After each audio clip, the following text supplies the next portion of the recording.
Welcome back to eCreativeAid. Today I'm going to show you how to make a really quick pizza. So first we need dough. This dough was pre-made, meaning that I usually make 5 balls of dough at once. Then I freeze them. I make sure that the dough is frozen immediately before it rises.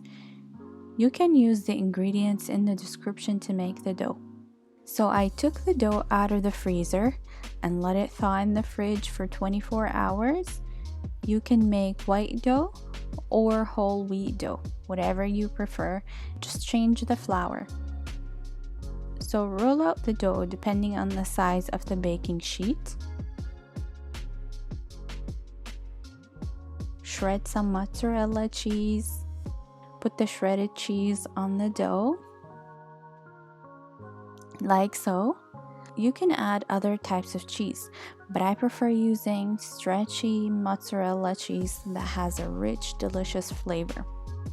Then put sliced pitted olives. Bake it in the oven until the cheese is nice and golden brown. Serve it hot with cucumbers, a cup of tea, juice, or pop. And this is it. Thank you for watching. And if you liked the video, don't forget to give it a thumbs up and subscribe for more videos.